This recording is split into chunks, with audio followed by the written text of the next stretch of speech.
नमस्कार साथियों, शिव एस्ट्रोलॉजी में आप सभी का स्वागत है। और आज हम जो पाम को रीड करने वाले हैं वो लगभग 43 वर्ष के पुरुष का पाम है। अगर आप में से भी कोई भी पर्सनली अपना हाथ दिखाना चाहे, अपने हाथ का वीडियो बनवाना चाहे तो मेरे नंबर 8588215229 पे कांटेक्ट कर सकते हैं। कांटेक्ट केवल और केवल व्हाट्सएप मैसेज से करना होता है। तो चलो विदाउट डिले इनकी वीडियो को स्टार्ट करते हैं।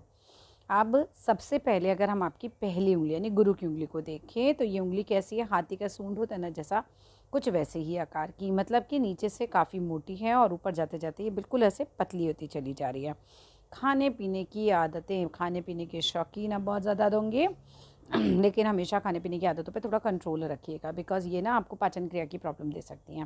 बिकॉज़ जिनकी इस तरह की उंगली होती है ना उनको शौक बहुत होता है, बट कई बार डाइजेस्टिव इश्यूज़ हो जाते हैं, तो उसका आपको हमेशा ध्यान रखना होगा। अगर हम बात करते हैं इसके बाद शनि की उंगली की, विच इज़ क्वाइट स्ट्रेट, ऐसे लोग अच्छे खासे मेहनती होते हैं, वहाँ कोई दिक्कत नहीं है। हम सूर्य की उंगली की बात करते हैं तो आपकी सूर्य की उंगली थोड़ी सी बड़ी है, यानी कि ऐसे लोग रिस्क बहुत ज़्यादा उठा लेते हैं, जो कि नहीं उठाना चाहिए। बहुत ज़्यादा ही रिस्क उठा लेते हैं जब सूर्य की उंगली हमारी लंबी होती है। हाँ, ये बात है कि सूर्य की उंगली तरक्की दे देती है, लेकिन फिर रिस्क भी आदमी उठाता है। अब आपने खुद बताया कि आपके पास बहुत सारे लोन हो गए हैं, तो लोन तो आप ही ने लिए हैं, है ना, तो रिस्क उठाने वाली क्षमता ज़्यादा हो जाती है, बट कई बार उसमें फिर प्रॉब्लम्स भी हो जाती है।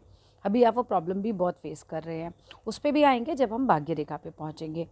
बट हमेशा देखिएगा, कोई भी लोग जो भी ये वीडियो देख रहे हैं, जिन भी व्यक्तियों की सूर्य की उंगली थोड़ी बड़ी होती है वो रिस्क उठाते हैं। इवन अगर किसी की बिल्कुल ही बराबर हो जाए तो वो लोग जुआ तक खेलते हैं, बिकॉज उनको रिस्क उठाना है, तो वो रिस्क से डरते नहीं हैं।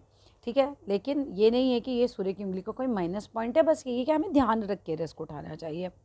नेक्स्ट बात पे आ जाते हैं आपके कनिष्ठिका उंगली की तरफ। कनिष्ठिका उंगली फर्स्ट फैलेंज तक पहुंच रही है, विच इज़ क्वाइट गुड। आपके बोलने की क्षमता काफ़ी अच्छी होती है, ऐसे लोगों की व्यापारिक बुद्धि अच्छी होती है, ये कुल मिलाकर अच्छी होती है। इंटेलिजेंट पीपल होते हैं जिनकी कनिष्ठिका उंगली बड़ी होती है, और जिनकी बहुत छोटी होती है तो ऑब्वियसली उनकी वाणी अच्छी नहीं होती, वो बहुत ज़्यादा इंटेलिजेंट नहीं होते। ये बुद्धि को भी इंडिकेट करती है, बुद्ध पर्वत पे उंगली है ना, तो बुद्धि को भी इंडिकेट करती है।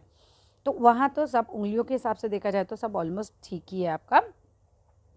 अब आ जाते हैं आपके, चलो भाग्य रेखा पे पहले आते हैं, जीवन रेखा पे बाद में आते हैं। आपका पैसे वाला जो इशू आ रहा है ना, वो देखो आपके हाथ में क्लियर कट नज़र आ रहा है। वो तो ये देखो, आपकी भाग्य रेखा चंद्र से है और आप विदेश पहुंच ही गए हो। चंद्र से भाग्य रेखा होती है तो व्यक्ति विदेश में बसे, इसकी संभावना बढ़ जाती है।